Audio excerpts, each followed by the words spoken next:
Hi, പലപ്പോഴും നമ്മൾ മനസ്സിലാക്കേണ്ടുന്ന ഒരു കാര്യമുണ്ട്. നമ്മുടെ ജീവിതത്തിൽ നമുക്ക് ഹയസ്റ്റ് എനർജി എപ്പോഴും കൊണ്ടുവരാൻ പറ്റും. ഒരു എക്സാമ്പിൾ ഞാൻ പറഞ്ഞുതരാം. നമ്മളിപ്പം ഒരു ദിവസം നല്ലവണ്ണം പണിയെടുത്ത് ആകെ ടയർഡായി ഒന്നിനും വയ്യ എന്നുള്ള രീതിയിൽ നമ്മൾ വീട്ടിൽ എത്തുവാന്ന് വിചാരിച്ചു. അപ്പൊ നമ്മൾ തന്നെ വീട്ടിൽ പറയും, ഓ ഇന്ന് എന്നെ വിളിക്കല്ലേ, ഞാൻ കിടന്ന് ഉറങ്ങട്ടെ, ഞാൻ ആകെ ടയർഡാണ്, എന്നെ വിളിക്കല്ലേ എന്ന് നമ്മൾ നമ്മുടെ മോനോടോ മോളോടോ ഒക്കെ പറഞ്ഞിട്ട് നമ്മൾ കിടന്ന് ഉറങ്ങുവാന്ന് വിചാരിക്കും. അപ്പൊ നമ്മൾ കിടക്കുവാണ്. അപ്പം നമ്മുടെ ഏറ്റവും അടുത്ത ഒരു സുഹൃത്ത് നമ്മളെ ഒന്ന് വിളിക്കുവാണ്. എന്നിട്ട് നമ്മളോട് പറയുവാണ്, എടാ നീ വാ, നമുക്കൊന്ന് കൂടിയാലോ, നീ ഒന്ന് വന്നേ എന്ന് നമ്മളെ വിളിക്കുവാണ്. അല്ലെങ്കിൽ എടി നീ ഒന്ന് വന്നേ, എനിക്ക് കുറച്ച് കാര്യം പറയാനുണ്ട്, നമുക്കൊന്ന് കൂടിയാലോ എന്ന് നമ്മുടെ ആത്മാർത്ഥ സുഹൃത്ത് വിളിക്കുവാണെങ്കിൽ നമ്മൾ എന്ത് ചെയ്യും?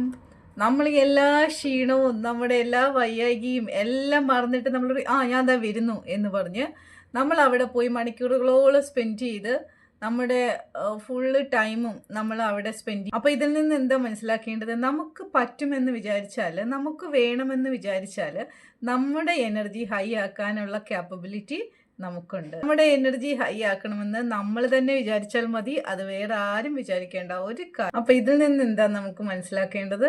നമുക്ക് ആവശ്യമുണ്ടെങ്കിൽ, നമുക്ക് വേണമെന്ന് വിചാരിച്ചാൽ, ഇനി ഏത് സാഹചര്യം ആണെങ്കിലും നമ്മുടെ എനർജി ഹൈ ആക്കി കൊണ്ടുവരാനായിട്ട് നമുക്ക് കഴിയും. അതുകൊണ്ട് തീർച്ചയായിട്ടും നിങ്ങളുടെ എനർജി നിങ്ങൾ ഹൈ ആക്കി വെച്ചുകൊണ്ട് എപ്പോഴും നല്ല ചുറുചുറുക്കോടുകൂടി നിങ്ങൾ ഇരിക്കാൻ വേണ്ടിയിട്ട് നിങ്ങൾ ശ്രമിക്കുക.